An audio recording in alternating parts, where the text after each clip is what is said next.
ಅಕ್ರಮ ಮಸೀದಿ ನಿರ್ಮಾಣ ಆರೋಪ ಕೇಳಿ ಬರ್ತಾ ಇದೆ. ಇದೇ ವಿಚಾರವಾಗಿ ಹಿಂದೂಗಳು ಇದೀಗ ಪ್ರತಿಭಟನೆ ಮಾಡ್ತಿದ್ದಾರೆ. ಮಸೀದಿ ನಿರ್ಮಾಣ ನಿಲ್ಲಿಸಬೇಕು ಅಂತ ಹೇಳಿ ಹಿಂದೂಪರ ಸಂಘಟನೆಗಳು ಹೋರಾಟ ಮಾಡ್ತಿದ್ದಾರೆ. ಹುಬ್ಬಳ್ಳಿಯ ಗೋಕುಲ ರಸ್ತೆಯ ಸವಣೂರು ಲೇಔಟ್ನಲ್ಲಿ ಮಸೀದಿ ನಿರ್ಮಾಣ ಮಾಡಲಾಗ್ತಾ ಇದೆ.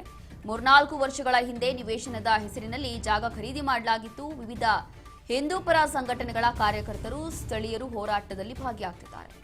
ಹುಬ್ಬಳ್ಳಿಯಿಂದ ಧಾರವಾಡ ಮಹಾನಗರ ಪಾಲಿಕೆ ವಿರುದ್ಧ ಜನರ ಆಕ್ರೋಶ ಕೇಳಿ ಬರ್ತಾ ಇದೆ. ಕೂಡಲೇ ಅಕ್ರಮ ಮಸೀದಿ ನಿರ್ಮಾಣ ನಿಲ್ಲಿಸಬೇಕು, ಸ್ಥಗಿತಗೊಳಿಸಿ ಅಂತ ಹೇಳಿ ಆಗ್ರಹ ಮಾಡ್ತಿದ್ದಾರೆ. ಇಲ್ಲ ಅಂತಂದ್ರೆ ದೊಡ್ಡ ಮಟ್ಟದಲ್ಲಿ ಉಗ್ರ ಹೋರಾಟವನ್ನ ಮಾಡ್ತೀವಿ ಅಂತ ಹೇಳಿ ಎಚ್ಚರಿಕೆಯನ್ನ ಕೊಡ್ತಾ ಇದ್ದಾರೆ ಹೋರಾಟಗಾರರು.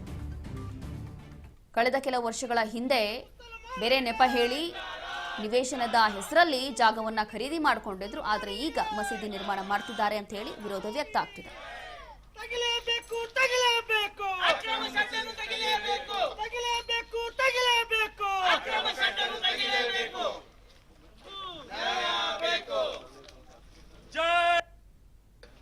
ಖರೀದಿ ಇರೋದು ಜಮಾತ್ ಹೆಸರಲ್ಲಿ, ಜಮಾತದ ಹೆಸರಲ್ಲಿ ಇರುವಂತ ಇದನ್ನ ಮನೆ ಅಂತ ಹೇಳಿ ಅವ್ರು ಮಾಡ್ಲಿಕ್ಕೆ ಅವ್ರ ಬಯಲಾದಲ್ಲಿ ಇರೋದೇ ಇಲ್ಲ.